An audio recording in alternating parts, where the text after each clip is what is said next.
हासिलपुर राना आलमगीर अब्बास सुल्तान की रिपोर्ट के मुताबिक प्रेस क्लब कायम खानी मीडिया ग्रुप के ज़ेर एहतमाम जश्न आज़ादी के मौके पर केक काटा गया, जिसके मेहमान खसूसी Rana Mohammad Ahmad Khan assistant commissioner Hasilpur, Chaudhry Mohammad Nadeem chief officer बल्दिया, शाहनवाज सैफी एसडीओ बल्दिया हासिलपुर थे। इस मौके पर असिस्टेंट कमिश्नर राना मोहम्मद अहमद खान ने सब मीडिया मेम्बरान को जश्न आज़ादी की मुबारकबाद दी और नेक तमन्नाओं का इजहार किया। इस मौके पर तकरीब के शुरका ने पाकिस्तान जिंदाबाद के नारे लगाए। मेहमानान गिरामी ने जश्न आज़ादी का केक काटते हुए कहा कि आज़ादी बहुत बड़ी नेमत है, इस सरजमीन का आम पर बड़ा कर्ज है, हमें अपने अख्तलाफात को बुलाकर मुल्क दुश्मन अज़ाइम का खाक में मिलाना है। पाकिस्तान लाजवाब कुर्बानियों से हासिल हुआ है, हमें इसकी कदर करनी चाहिए। हमारे बुजुर्गों का खून इस वतन अजीज़ की बुनियादों में शामिल है और नई नस्ल को ज़्यादा से ज़्यादा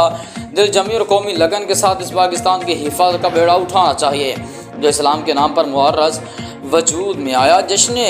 आज़ादी की खुशी में कायम खानी मीडिया ऑफिस के सब्ज़ माहौल को वतन की मोहब्बत के मुक़द्दस रंग में रंग दिया। तकरीब में इस पहलू पर जोर दिया कि हम दुखी इंसान की खिदमत के लिए कोई दक़ीक़ या